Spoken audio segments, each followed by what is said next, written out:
Hello everyone, स्वागत है हमारे चैनल कंचन देसी खाने में। तो चलिए आज बनाते हैं कढ़ी पकौड़ा, जो बहुत ही टेस्टी बन के तैयार हुई थी। साथ ही बनाए थे सिंपल चावल, पालक पकौड़े और साथ ही भुजिया भी बनाए थे, जो बहुत ही टेस्टी बन के तैयार हुई थी। जैसा कि आप देख रहे हैं, आज की थाली पूरे फुल हो गई है। इतना खाना आज हमने बनाया था, तो बहुत ही टेस्टी बन के तैयार हुई थी। आप लोग जरूर से देखिएगा और अच्छी लगी तो हमारे चैनल में अगर नए हो तो सब्सक्राइब कर लीजिएगा, लाइक कीजिएगा, शेयर कीजिएगा।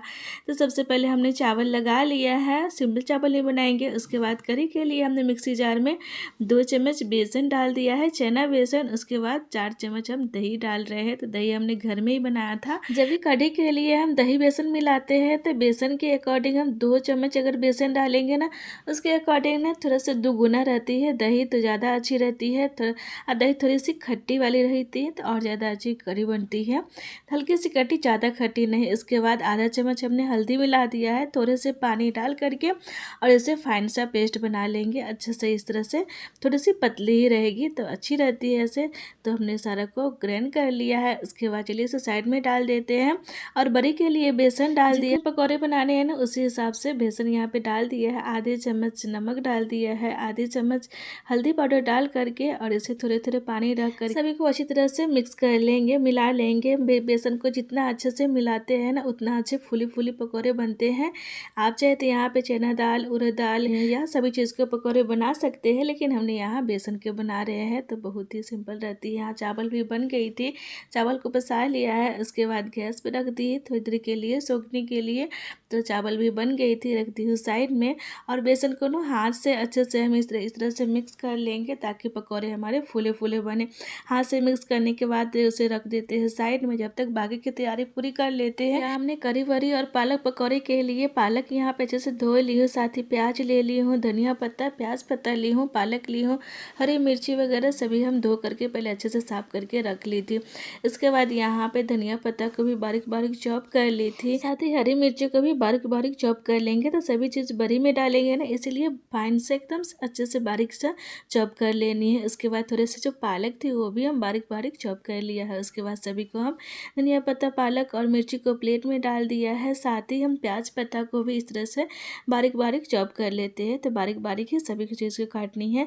प्याज पत्ता थोड़े से मोटे भी रहेंगे, रफली भी रहेंगे तो चलेंगे। उसके बाद हमने प्याज पत्ता को भी प्लेट में डाल लिया है, सभी चीज़ हमने काट ली थी। उसके बाद पालक पकौड़े के लिए बेसन की तैयारी कर लेते हैं, तो हमने 2 से 3 चम्मच हमने बेसन डाल दिया है। हमने चना बेसन लिया है और 2 से 3 चम्मच डाल दिया है। आप अपने अकॉर्डिंग जितना को बना रहे हैं ना, उसी हिसाब से डाल लीजिएगा। जैसे हम आलू पकौड़े वगैरह बनाते हैं, गोभी पकौड़े, उसी हिसाब से हम बेसन तैयार कर रहे हैं, तो वैसे ही सेम बनती है। तो हमने यहाँ बेसन डाल लिया था। उसके बाद आधी छोटी चम्मच अजवाइन को क्रश करके डाल दी हूँ, साथ ही स्वाद के अनुसार नमक, आधी चम्मच हल्दी पाउडर, आधी चम्मच मिर्ची पाउडर और आधी चम्मच धनिया पाउडर डाल करके, साथ ही आधी छोटी चम्मच गरम मसाला पाउडर डाल दी हूँ और 1 चम्मच अदरक लहसुन का पेस्ट डाल देती हूँ। थोड़े से बारीक चॉप किया हुआ हरी मिर्ची डाल दे रही हूँ, साथ ही थोड़े थोड़े से पानी डाल करके और इसे मिक्स कर लेंगे। एकावेक ज़्यादा पानी नहीं रखनी है, तो ये ज़्यादा पतली हो जाएगी और ये पत्ते के साथ ये जल्दी से बनेगी नहीं और पत्ते में बेसन लगेगी नहीं। तो हल्के हल्के से थोड़े थोड़े से पानी डाल करके हम इसे मिक्स करेंगे। ये वाली बेसन थोड़ी सी गाढ़ी ही रहती है, क्योंकि पत्ते के साथ बेसन अच्छे से लग जाए, इसलिए हम गाढ़ी ही रखेंगे। तो ये बेसन देखिए इस तरह से रहनी चाहिए। तो अच्छे से बनके तैयार हो गई है, तो ढक के हम इसे साइड में डाल देते हैं। उसके बाद कढ़ी बनाने के लिए गैस पे कढ़ाई डाल दी हूँ। गैस को ऑन करके कढ़ाई को अच्छे से गर्म कर देंगे। उसके बाद डाल देते हैं सरसों का तेल। सरसों का तेल में कढ़ी बहुत ही टेस्टी बनती है। तो तेल अच्छे से गर्म हो गई थी, तो हम इसमें डाल देते 2 सूखा मिर्च और थोड़े से मिर्ची का बीजा डाल देती हूँ। उसका टेस्ट दाल छोंकने में, कढ़ी वगैरह में डालते हैं तो बहुत ही अच्छी लगती है टेस्ट। साथ ही हम यहाँ पे 1 चम्मच राई, 1 छोटी चम्मच जीरा डाल दी हूँ, साथ ही 1 छोटी चम्मच सौंफ डाल देती हूँ, साथ ही थोड़े से करी पत्ता बारीक चॉप किया हुआ हरी मिर्ची डाल देती हूँ और अदरक लहसुन का पेस्ट डाल दी हूँ। तो इसमें अदरक थोड़ा सा ज़्यादा रहती है ना, तो ज़्यादा अच्छी टेस्टी लगती है।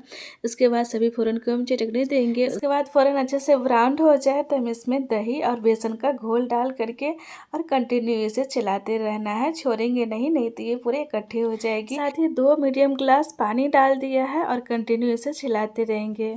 तो कढ़ी में हल्दी थोड़े से मुझे कम लग रही थी, इसमें आधी छोटी चम्मच हल्दी पाउडर डाल करके और सभी को मिक्स करके इसे इस तरह से चलाते ही रहना है। इसके बाद कढ़ी को दूसरे गैस पे डाल देती हूँ। इस साइड हम भिंडी की भुजिया को बना लेते हैं। तो सिंपल सा है, तुरंत ही बन जाती है। तो हम कंटिन्यू बीच बीच में से हम कढ़ी को चलाते भी रहेंगे मीडियम गैस पे, और इधर भुजिया भी बना लेते हैं। भुजिया के लिए गैस पे कढ़ाई डाल दी हूँ, तेल डाल करके 2 से 3 हरी मिर्ची डाल करके राई डाल दी हूँ। फोरन चटक जाए तो इसमें प्याज पत्ते डाल दी हूँ, पहले से हमने काट लिया था। साथ ही हम भिंडी को ऐड कर देती हूँ। तो पहले से भिंडी को भी काट दी थी, तो हमने भिंडी को डाल करके हाई फ्लेम पे थोड़े से इसे सॉफ्ट कर लेनी है। उसके बाद स्वाद के अनुसार नमक, आधी छोटी चम्मच हल्दी पाउडर डाल करके और इसे गैस के मीडियम करके इसे खुला ही इस तरह से पकाएंगे, ढकेंगे नहीं तो भिंडी की भुजिया पूरा ऐसे से गल जाएगी और अच्छे से नहीं बनेगी। तो खुला हुआ रख करके इसे पका लेंगे। इधर प्याज हमने नहीं काटा था, तो प्याज को भी बारीक बारीक काट लिए है बरी के लिए। और बीच बीच में हम कढ़ी को भी चला रहे हैं, और इधर भुजिया भी बन के तैयार हो गई थी, तो भुजिया को साइड कर दिया है।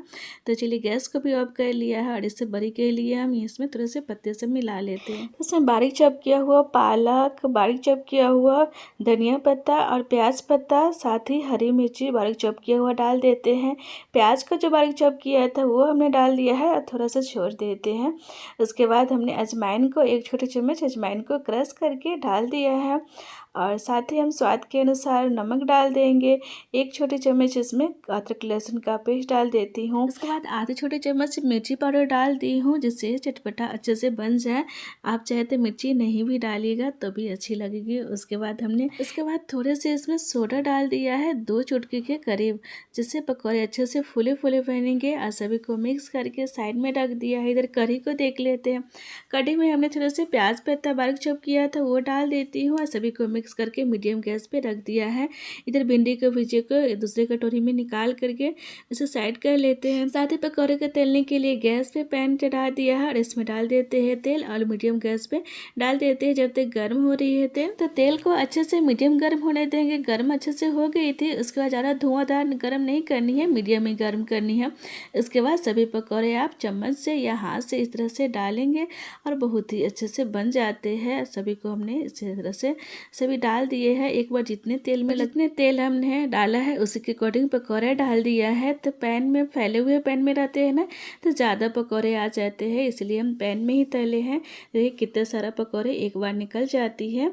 और देखिए जब तक ये थोड़े से मीडियम आंच पे छोड़ दिया है, तब तक हम इधर पालक पकौड़े के बेसन में थोड़े से बेकिंग पाउडर मिला करके इससे पकौड़े अच्छे से फूले फूले बनेंगे। आप चाहे तो ये डालें या नहीं भी डालें। तो यहाँ पकौड़े भी बन गए थे, अच्छे से ब्राउन हो गई थी। तो हम पकौड़े को निकाल ले रहे हैं दूसरे वाले बर्तन में, और चलिए हम सभी को निकाल लिए हैं। पकौड़े देखिए कितना बढ़िया बन के तैयार हो, जैसे करी में डालेंगे ना तो एकदम फूले फूले पकौड़े बनते हैं।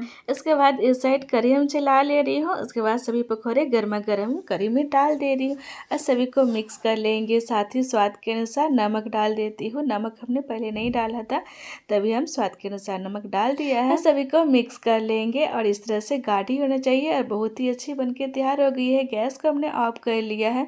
उसके बाद पालक पकौड़े के लिए तेल गर्म ही थी, तो हमने पालक पत्ते को बेसन में डीप करके हम सभी तेल में इस तरह से डाल दे रही हूँ, और 3 से 4 आराम से आ जाएंगे ये वाली पैन में, और अच्छे से बन भी जा रहे हैं। तो गैस को हाई करके ही पालक पकौड़े हम बनाएंगे। गैस को हाई किया है, और देखिए इस तरह से बन गया है। और एक बार हमने पलटा लिया है, और सभी बन के इस तरह से ब्राउन हो जाएंगे इस कलर में, तो बन के तैयार हो गई है। तो मैं इसे दूसरे बर्तन में निकाल ले रही हूँ, और देखिए इस तरह से बनाएंगे, बहुत ही कुरकुरे बन के तैयार होती है। तो गैस को हाई करके ही तलेंगे, नहीं तो ये पालक पकौड़े में तेल ज़्यादा लग जाते हैं और तेल तेल होंगे, इसीलिए हाई करके ही तलेंगे तो कुरकुरे भी बनेंगे और बहुत ही जल्दी से बन के तैयार भी हो जाती है। इसके बाद दूसरी बार भी हम पालक को डाल दे रहे हैं। इस बार पालक थोड़े से छोटे छोटे थे, तो 4 से 5 हमने पैन में डाल दिया था। देखिए इसे हल्टा पलटा करके इसे भी ब्राउन कर लेंगे, और दूसरी बार भी हमने बना के तैयार कर लिया है। सभी को इसी बर्तन में हम निकाल ले रहे हैं। तो पालक पकौड़ा सभी बन गए हैं। तो देखिए बहुत ही कुरकुरे बन के तैयार हुए हैं, रख देते हैं साइड में। उसके बाद कढ़ी को हम दूसरे बर्तन में निकाल ले रही हूँ। थोड़े से बड़े कढ़ाई थी, तो छोटे वाली कढ़ाई में हमने डाल दिया है। तो साथ ही एक करछुल में सरसों का तेल डाल दी हूँ। गैस को ऑन करके तेल अच्छे से गर्म होने के बाद हम इसे साइड में कर लेते हैं। उसके बाद इसमें करी पत्ता डाल देंगे, साथ ही 1 चम्मच कश्मीरी मिर्ची पाउडर डाल करके और करी के ऊपर से तड़का लगा देंगे। तड़का लगाने के बाद ना करी का कलर और स्वाद बहुत ही अच्छी हो जाती है और बहुत ही टेस्टी लगती है और देखने में भी एकदम गजब का लगती है, बहुत ही टेस्टी लगती है। देखने में तो और ज़्यादा अच्छी लगती है। देखिए यहाँ पे करी बन के तैयार हो गई थी और बड़ी भी थोड़ी देर ही हुई है और कितने अच्छे से फूल गई है। और इससे थोड़ी सी ज़्यादा देर भी रहेगी ना तो और अच्छे से ये फूल जाएगी और बहुत ही सॉफ्ट सॉफ्ट बन के तैयार हुए हैं। यहाँ पालक पकौड़े भी बहुत ही क्रंची कुरकुरे बने हैं। देखिए आप जैसे कि आप देख सकते हैं। तो सारा खाना बन के तैयार हो गई है। इस तरह के खाना आप जैसे होली आ रही है तो पकौड़े वगैरह करी वरी बनाते हैं ना, तो एक बार इस तरह से आप खाना बना के ट्राई कीजिएगा, बहुत ही टेस्टी और बहुत ही अच्छी लगती है खाने में। उसके बाद हमने यहाँ पे थाली लगा लेते हैं। थाली में पहले से चावल हमने डाल लिया था। उसके बाद यहाँ पे डाल लेती हूँ 1 कटोरा और इसमें करी वरी डाल देती हूँ। इसके बाद डाल देती हूँ पालक पकौड़ा जो बहुत ही टेस्टी बनी थी। और इस तरह की थाली हम ज़्यादा लगा कर दिए थे हस्बैंड जी को, तो बोल रहे थे इतना खाना कौन खाता है, लेकिन हमने यहाँ पे इतना सारा बनाया था तो बहुत ही ज़्यादा टेस्टी भी थी। लेकिन सभी खाए तो सभी को बहुत ही टेस्टी और बहुत ही अच्छी लगी। साथ ही डाल देती हूँ भिंडी का भुजिया जो बच्चे लोग बहुत ही पसंद करते हैं, खासकर बच्चे लोग के लिए थोड़े से बनाए हैं। इसके बाद हमने सैलेड में खीरा डाल दिया है, साथ ही टमाटर डाल दिया है। तो आज की दोपहर की थाली हमने बना के तैयार कर लिया था और पूरी थाली फुल हो गई थी। इतना सारा खाना बना लिया था और बहुत ही टेस्टी बन के तैयार हुई थी। आप लोग कमेंट में जरूर से बताइएगा कैसी बनी है आज के दोपहर के खाना। अगर आज की खाना आपको अच्छी लगी तो इस तरह से जरूर से ट्राई कीजिएगा, बहुत ही टेस्टी बन के तैयार होती है। तो चलिए मिलते हैं नेक्स्ट रेसिपी के साथ। Okay, bye bye.